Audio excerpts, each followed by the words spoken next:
Este es el principio más importante de todos. Jesucristo es primero. Lo primero le pertenece a Dios. Jesucristo es primero. Este es el principio más importante en la mayordomía cristiana y los demás son accesorios. El primogénito es el inicio de la fuerza y el poder creativo que se abre paso en el mundo físico. La primogenitura es una celebración de la autoridad de Jesús como supremo y rey soberano sobre todas las cosas y sobre todas las personas. Jesús es primogénito de la creación, el heredero legítimo del trono de David y también es primogénito en levantarse de entre los muertos, lo que nos garantiza que nosotros también heredaremos la vida eterna junto con él. Cuando ofrecemos las primicias, estamos celebrando que él es nuestra primicia de una cosecha abundante de personas que se levantarán de entre los muertos. El primogénito le pertenece a Dios y debe dedicarse al servicio de Dios. A Dios le corresponde determinar quién recibirá la bendición de la primogenitura. Este principio de la primogenitura se puede observar desde el inicio de la humanidad. También se simboliza en la Pascua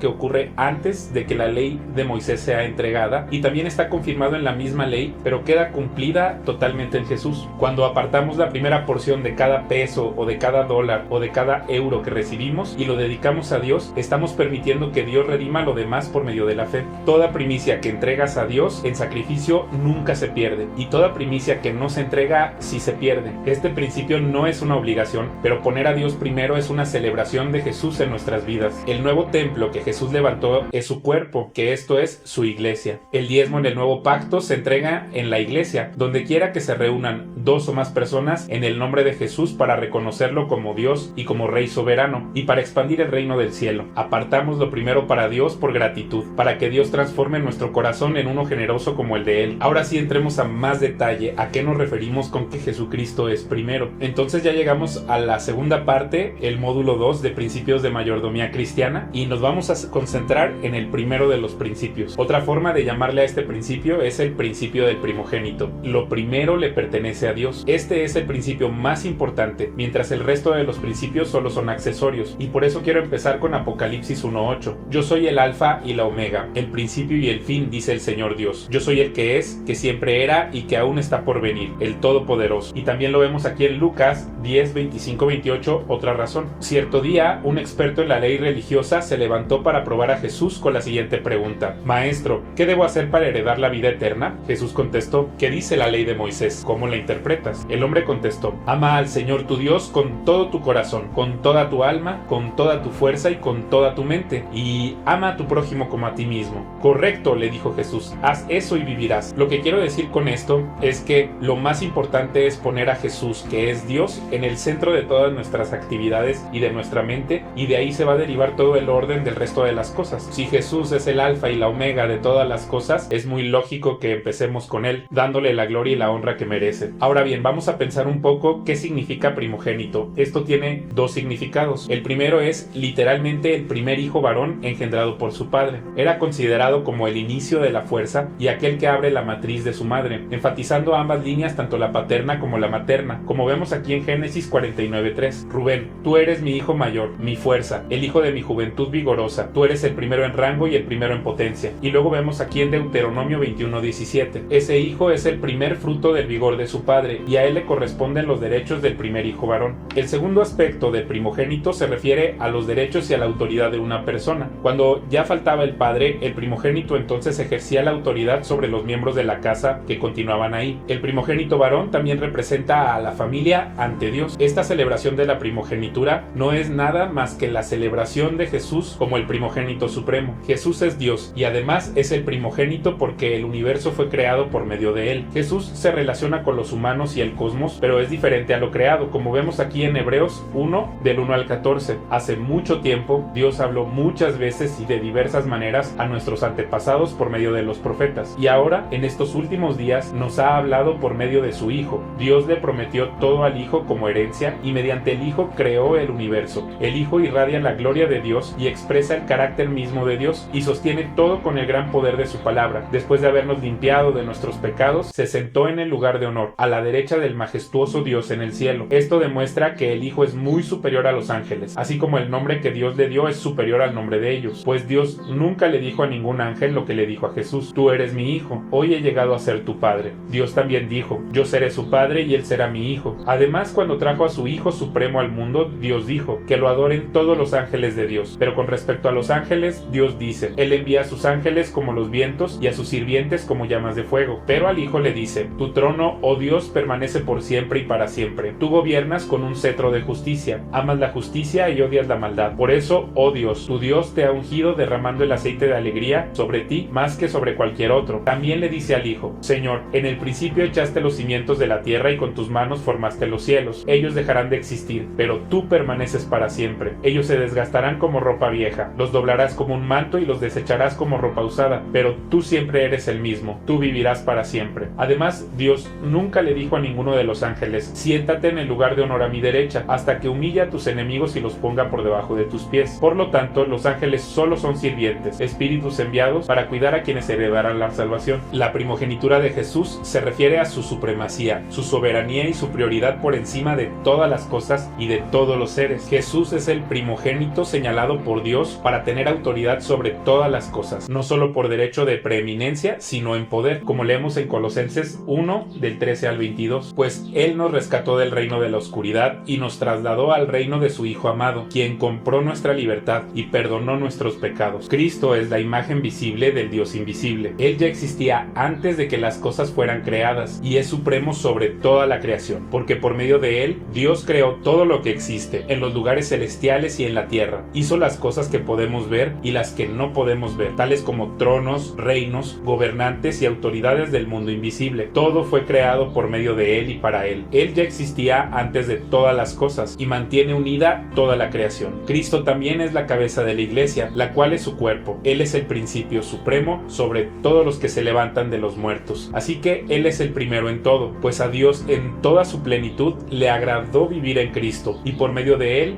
Dios reconcilió consigo todas las cosas. Hizo la paz con todo lo que existe en el cielo y en la tierra por medio de la sangre de Cristo en la cruz. Eso los incluye a ustedes que antes estaban lejos de Dios. Eran sus enemigos, separados de Él por sus malos pensamientos y acciones. Pero ahora Él los reconcilió consigo mediante la muerte de Cristo en su cuerpo físico. Como resultado, los ha trasladado a su propia presencia y ahora ustedes son santos, libres de culpa y pueden presentarse delante de Él sin ninguna falta. Es precisamente la primogenitura de Jesús entre sus hermanos lo que lo hace la cabeza de la iglesia, como lo vemos aquí en Hebreos 2 del 10 al 12. Dios, para quien y por medio de quien todo fue hecho, eligió llevar a muchos hijos a la gloria. Convenía a Dios que, mediante el sufrimiento, hiciera a Jesús un líder perfecto, apto para llevarlos a la salvación. Por lo tanto, Jesús y los que Él hace santos tienen el mismo Padre. Por esa razón, Jesús no se avergüenza de llamarlos sus hermanos, pues le dijo a Dios: anunciaré tu nombre a mis hermanos, entre tu pueblo reunido te alabaré.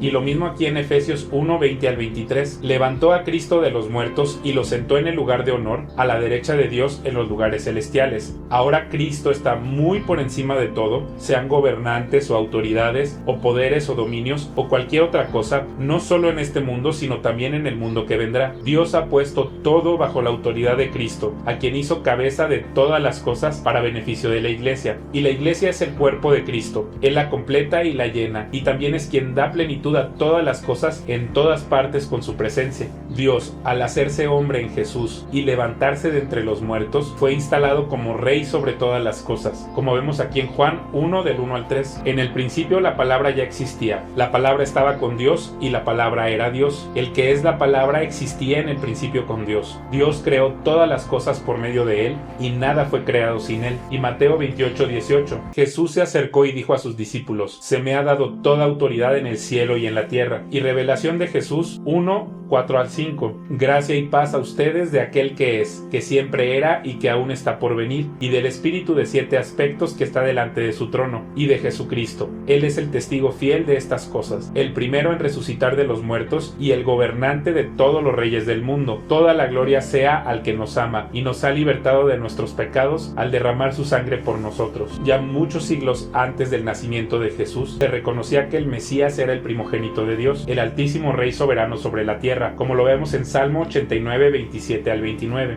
Lo convertiré en mi primer hijo varón, el rey más poderoso de la tierra. Lo amaré y le daré mi bondad para siempre. Mi pacto con él nunca tendrá fin. Me aseguraré de que tenga heredero. Su trono será interminable, como los días del cielo. Como Jesús es el primogénito de entre los muertos, esto nos garantiza que nosotros también podemos heredar la vida eterna. A través de su muerte y su resurrección, Jesús se convirtió en las primicias que nos garantizan una resurrección futura y la vida eterna, como lo leemos en 1 de los Corintios 15, 20, 23. Lo cierto es que Cristo sí resucitó de los muertos. Él es el primer fruto de una gran cosecha, el primero de todos los que murieron. Así que, ya ven, tal como la muerte entró en el mundo por medio de un hombre, ahora la resurrección de los muertos ha comenzado por medio de otro hombre. Así como todos mueren porque todos pertenecemos a Adán, todos los que pertenecen a Cristo recibirán vida nueva. Pero esta resurrección tiene un orden. Cristo fue resucitado como el primero de la cosecha. Luego, todos los que pertenecen a Cristo serán resucitados cuando Él regrese. Esto se confirma con las mismas palabras de Jesús. Como Él vive, nosotros también vivimos, como leemos en Juan 14, 19. Dentro de poco el mundo no me verá más, pero ustedes sí me verán. Dado que yo vivo, ustedes también vivirán. Jesús es la razón de las primicias. El primogénito recibía el doble de la herencia y heredaba el rol patriarcal del padre en la familia. Por ejemplo, sabemos que Isaac, el hijo de Abraham, era el hijo amado de la promesa, como leemos en Génesis 22:2. Toma a tu hijo, tu único hijo, sí, a Isaac, a quien tanto amas, y vete a la tierra de Moriah. Ahí lo sacrificarás como ofrenda quemada sobre uno de los montes, uno que yo te mostraré. Y en Génesis 24:36, cuando Sara, la esposa de mi amo, era ya muy anciana, le dio un hijo a mi amo,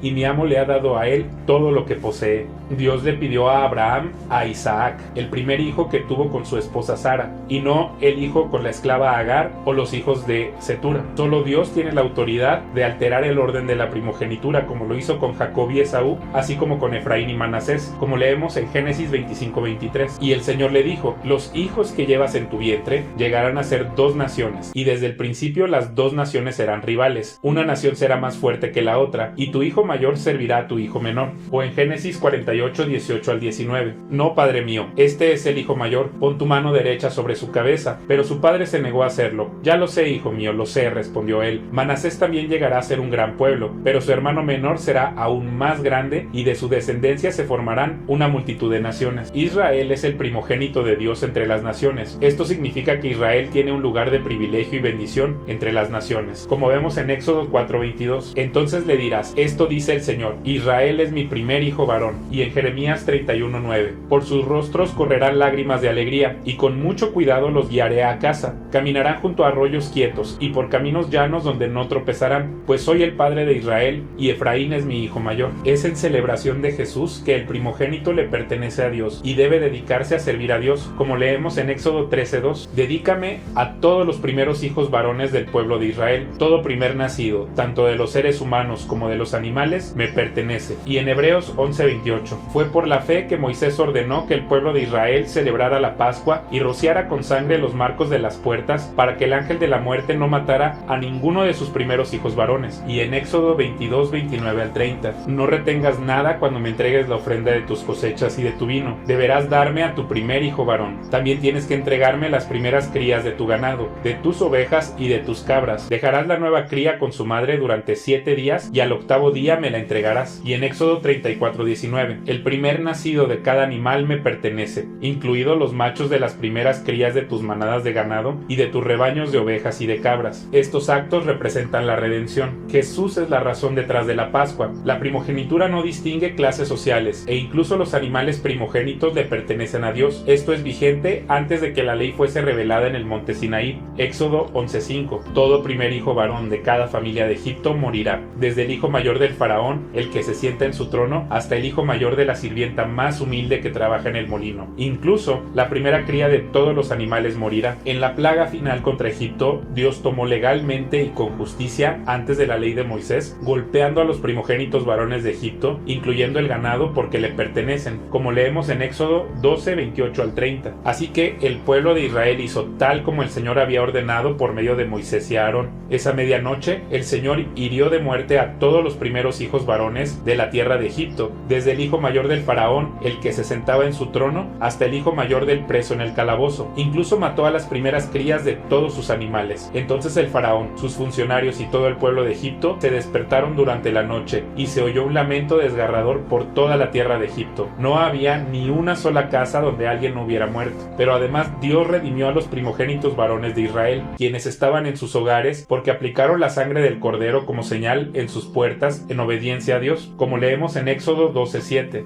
Después tomarán parte de la sangre y la untarán en ambos lados y en la parte superior del marco de la puerta de la casa donde comen el animal. El principio del primogénito se confirmó en la ley. Después de liberar al pueblo de Israel de Egipto, Dios ordenó a su pueblo que le consagraran el primogénito varón a él. Se sacrificaba si estaba limpio, o se rescataba o se daba un pago de sustitución si era impuro, como leemos en Éxodo 13:11-16. Cuando el Señor cumpla la promesa que les juró a ustedes y a sus antepasados, esto es lo que deben hacer. El día que Él les dé la tierra donde actualmente viven los cananeos, deberán presentar al Señor todo primer hijo varón y toda primera cría macho de los animales, porque a Él le pertenecen. Para recuperar la primera cría de un burro, podrán pagar rescate al Señor, entregando como sustituto un cordero o un cabrito, pero si no pagan rescate para recuperarlo, tendrán que quebrarle el cuello al animal. Sin embargo, tienen la obligación de pagar rescate por todo primer hijo varón. En el futuro, sus hijos les preguntarán: ¿qué significa todo esto? Y ustedes les dirán: con la fuerza de su mano poderosa, el Señor nos sacó de Egipto donde éramos esclavos. El faraón se puso terco y por nada quiso dejarnos salir. Entonces el Señor mató a todos los primeros hijos varones en toda la tierra de Egipto, y también a los machos de las primeras crías de los animales. Por eso ahora sacrifico a todos los machos primer nacidos al Señor, pero siempre pagamos rescate para recuperar a los primeros hijos varones. Esta ceremonia servirá como una marca grabada en la mano o en la frente. Es un recordatorio de que el Señor nos sacó de Egipto con la fuerza de su mano poderosa. Luego, al principio del tiempo de Israel en el desierto, Dios tomó a todos los varones de la tribu de Leví al servicio del tabernáculo, en lugar de los primogénitos varones de otras tribus. Como el número de varones levitas era menor que el número de varones primogénitos del resto de las tribus, se realizó una ofrenda financiera a los sacerdotes, como leemos en Números 3:46-48. Los primeros hijos varones de Israel superan al número de levitas por 273. Para rescatar a esos primeros hijos varones que exceden, recoge 5 piezas de plata por cada uno de ellos. Cada pieza pesa lo mismo que el ciclo del santuario, que equivale a 20 jeras. Entrega la plata a Aarón y a sus hijos como precio de rescate de los primeros hijos varones que exceden al número de levitas. Para rescatar animales impuros bajo la ley, se debía presentar un cordero sin mancha, como vemos en Números 18:15. Todo primer nacido, sea humano o animal, que se ofrece al Señor será tuyo, pero siempre tendrán que redimir a los primeros hijos varones y a las primeras crías de los animales ceremonialmente impuros. Y la dedicación del primogénito varón se sustituyó con la consagración de la tribu de Leví para servir al santuario, como vemos en Números 3:11-13.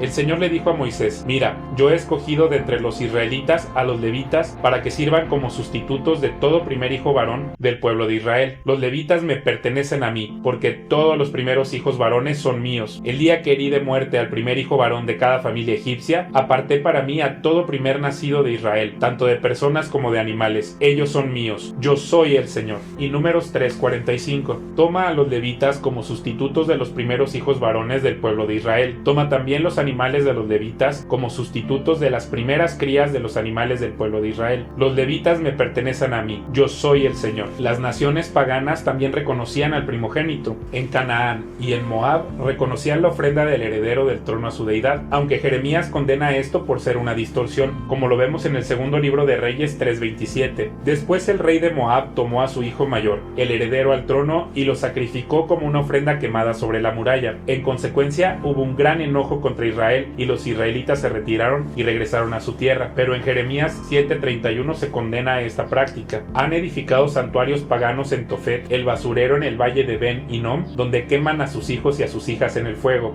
Jamás ordené un acto tan horrendo, ni siquiera me pasó por la mente ordenar semejante cosa. Ahora hablemos de la primogenitura de Jesús. Jesús fue el hijo primogénito varón de María, y al ser adoptado por José, por ambas familias es el heredero legítimo del trono de David, como leemos en Lucas 2:7. María dio a luz a su primer hijo varón, lo envolvió en tiras de tela y lo acostó en un pesebre, porque no había alojamiento disponible para ellos. Y en Lucas 3:23, Jesús tenía unos 30 años cuando comenzó su ministerio público. Jesús era conocido como el hijo de José. José era hijo de Elí. Y en Mateo 1:16, Jacob fue el padre de José, esposo de María. María dio a luz a Jesús, quien es llamado el Mesías. Esto quiere decir que por ambas familias Jesús era descendiente de David. El bebé Jesús fue presentado en el templo y dedicado como primogénito, pues Lucas omite el pago de un precio para redimir al bebé, como leemos en Lucas 2:22 al 24. Luego llegó el tiempo para la ofrenda de purificación, como exigía la ley de Moisés, después del nacimiento de un niño, así que sus padres lo llevaron a Jerusalén para presentarlo al Señor. La ley del Señor dice: si el primer hijo de una mujer es varón, habrá que dedicarlo al Señor. Así que ellos ofrecieron el sacrificio requerido en la ley del Señor, que consistía en un par de tórtolas o 2 pichones de paloma. Pero además, como hemos visto, Jesús es el primogénito entre todos los que reinaremos con él en la eternidad, como leemos en Romanos 8:29. Pues Dios conoció a los suyos de antemano y los eligió para que llegaran a ser como su hijo, a fin de que su hijo fuera el hijo mayor entre muchos hermanos. Y luego en Hebreos 12:23, ustedes han llegado a la congregación de los primogénitos de Dios, cuyos nombres están escritos en el cielo. Ustedes han llegado a Dios mismo, quien es el juez sobre todas las cosas. Ustedes han llegado a los espíritus de los justos que están en el cielo y que ya han sido perfeccionados. Jesús le puso fin a los sacrificios de sangre cuando hizo el sacrificio perfecto en la cruz, como leemos en Hebreos 9:25 al 26, y no entró en el cielo para ofrecerse a sí mismo una y otra vez, como lo hace el sumo sacerdote aquí en la tierra, que entra en el lugar santísimo año tras año con la sangre de un animal. Si eso hubiera sido necesario, Cristo tendría que haber sufrido la muerte una y otra vez desde el principio del mundo, pero ahora, en el fin de los tiempos, Cristo se presentó una sola vez y para siempre para quitar el pecado mediante su propia muerte en sacrificio. El principio es muy sencillo: lo primero le pertenece a Dios. Nos concentramos en el principio que hay detrás de la ley. Así como la ley prohíbe robar o codiciar, esto no significa que en el Nuevo Testamento Dios aplauda o aliente estas prácticas. De la misma manera, este principio no ha cambiado. Los primeros frutos de la tierra, de tus cosechas y de tus activos le pertenecen a Dios, como leemos en Éxodo 23:19. Cuando recojas tus cosechas, lleva a la casa del Señor tu Dios lo mejor de la primera cosecha. Todas las implicaciones del rol del primogénito en las Escrituras nos sirven para iluminar la preeminencia de Jesús sobre toda la creación y en la familia de Dios. En este principio es mucho más importante la fidelidad que el número exacto, y aunque Dios lleva la cuenta de todo lo que hacemos o dejamos de hacer, no está esperando que te pongas al día con las deudas, porque Él ya hizo el pago una sola vez y para siempre. Mira cómo antes de la ley Abel entregó lo primero de su ganado y las mejores partes de sus corderos, como vemos en Génesis 4:3 al 5. Al llegar el tiempo de la cosecha, Caín presentó algunos de sus cultivos como ofrendas para el Señor. Abel también presentó una ofrenda, las mejores partes de algunos de los corderos que eran primeras crías de su rebaño. El Señor aceptó a Abel y a su ofrenda, pero no aceptó a Caín ni a su ofrenda. Esto hizo que Caín se enojara mucho y se veía decaído. El principio es muy sencillo. En el ganado, la simiente y la matriz producen la primera cría, y es la que se ofrece con fe, porque no se sabe cuántas más crías se producirán. Se ofrece lo primero, sin esperar a que se produzcan 9 para ofrecer la 10ª. De la misma manera, Dios entregó a su Hijo primogénito en rescate por todos nosotros, por fe, antes de que nosotros creyéramos, sin esperarse a que nosotros nos arrepintiéramos y aceptáramos su regalo para entregarse, como leemos en Romanos 5:8. Pero Dios mostró el gran amor que nos tiene al enviar a Cristo a morir por nosotros cuando todavía éramos pecadores. Cuando diezmas cada dinero que recibes y lo ofreces a Dios, lo estás consagrando. Estás permitiendo que Él redima lo demás por medio de la fe, como leemos en Malaquías 3:6 al 9. Yo soy el Señor y no cambio. Por eso ustedes, descendientes de Jacob, aún no han sido destruidos. Desde los días de sus antepasados han despreciado mis decretos y los han desobedecido.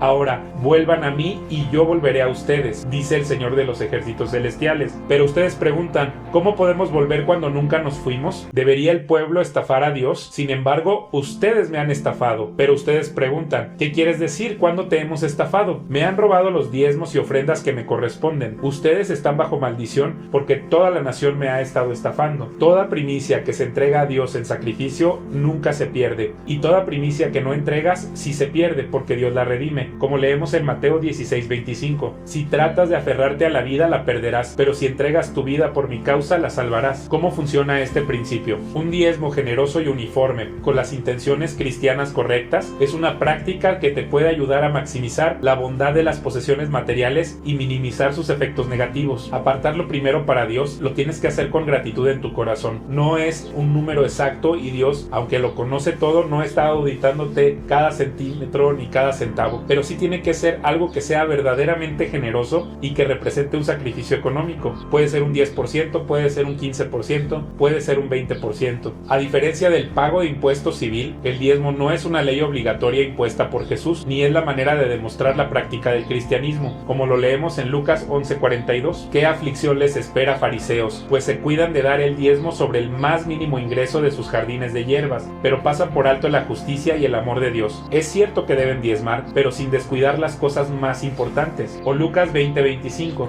Bien, dijo, entonces den al César lo que le pertenece al César y den a Dios lo que le pertenece a Dios, es decir, tu corazón. ¿Dónde y a quién se entrega? El principio está en entregar el diezmo en el templo, como lo leíamos en Malaquías 3:10. Traigan todos los diezmos al depósito del templo para que haya suficiente comida en mi casa. Si lo hacen, dice el Señor de los ejércitos celestiales, les abriré las ventanas de los cielos. Derramaré una bendición tan grande que no tendrán suficiente espacio para guardarla. Inténtenlo, pónganme a prueba. Pero el templo judío ya no existe porque fue destruido en el año 70. Fue Jesús quien levantó un templo espiritual, ya no físico, después de levantarse de entre los muertos, como lo leemos en Juan 2:19-22. De acuerdo, contestó Jesús, destruyan este templo y en 3 días lo levantaré. ¿Qué dices?, exclamaron. Tardaron 46 años en construir este templo y tú puedes reconstruirlo en 3 días. Pero cuando Jesús dijo este templo, se refería a su propio cuerpo. Después de que resucitó de los muertos, sus discípulos recordaron que había dicho esto y creyeron en las escrituras y también en lo que Jesús había dicho. Y también leemos en Hechos 7:48-50. Sin embargo, el Altísimo no vive en templos hechos por manos humanas, como dice el profeta. El cielo es mi trono y la tierra es el estrado de mis pies. ¿Podrían acaso construirme un templo tan bueno como ese?, pregunta el Señor. ¿Podrían construirme un lugar de descanso así? ¿Acaso no fueron mis manos las que hicieron el cielo y la tierra? Sin embargo, el cuerpo de Cristo es la iglesia, el nuevo templo, como lo leemos en Mateo 18:19-20. Les digo lo siguiente, si 2 de ustedes se ponen de acuerdo aquí en la tierra con respecto a cualquier cosa que pidan, mi Padre que está en el cielo la hará, pues donde se reúnen 2 o 3 en mi nombre, yo estoy ahí entre ellos. Y en 1 Corintios 3:16, ¿no se dan cuenta de que todos ustedes juntos son el templo de Dios y que el Espíritu de Dios vive en ustedes? Lo que quiero decir es que es correcto entregar un diezmo para los obreros que trabajan en expandir deliberadamente el cuerpo de Cristo, como vemos en Filipenses 4:14-17. Está hablando Pablo.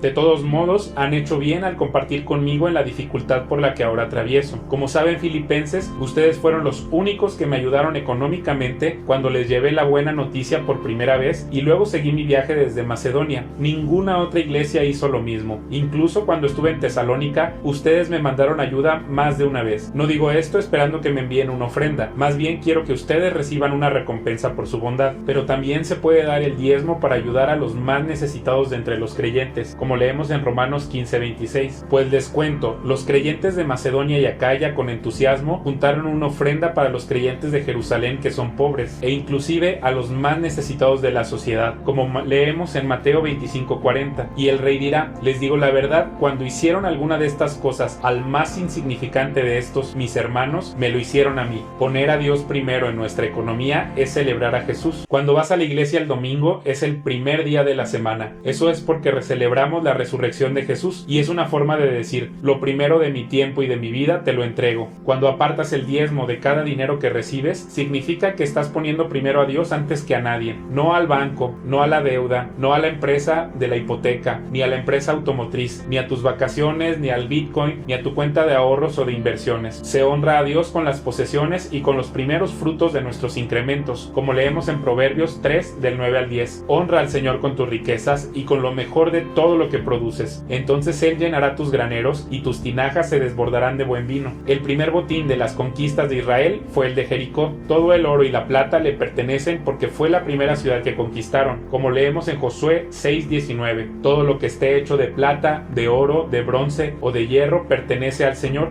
y por eso es sagrado, así que colóquenlo en el tesoro del Señor. Así como los primeros frutos y el primer ganado le pertenecen a Dios, también el diezmo le pertenece a Dios, como dice Levítico 27:30. La 10ª parte de los productos de la tierra, ya sea grano de los campos o fruto de los árboles, le pertenece pertenece al Señor y debe ser apartada, es santa para el Señor. Pablo recolectaba las ofrendas el primer día de la semana, como leemos en 1 de Corintios 16 del 1 al 2. Ahora bien, consideremos la pregunta acerca del dinero que se está juntando para el pueblo de Dios en Jerusalén. Deberían seguir el mismo procedimiento que les di a las iglesias de Galacia. El primer día de cada semana, cada uno debería separar una parte del dinero que ha ganado. No esperen hasta que yo llegue para luego tratar de reunirlo todo de golpe. El primer pago que hay que realizar es el diezmo. Este representa los primeros frutos. Con este primer pago redimes el otro 90%, como leemos en Romanos 11:16. Dado que Abraham y los otros patriarcas fueron santos, sus descendientes también serán santos, del mismo modo que toda la masa de pan es santa, porque la porción que se da como ofrenda es santa, pues si las raíces del árbol son santas, las ramas también lo serán. ¿Prefieres ir por la vida con el sobrante de tu diezmo redimido y protegido por Dios, o con el 100% sujeto a la degradación de este mundo? Con esto terminamos la revisión de este principio. Lo primero le pertenece a Dios, y Jesucristo es el primogénito. Espero que te haya resultado de bendición y que te haya ayudado a ver las cosas de otra perspectiva. Muchas gracias.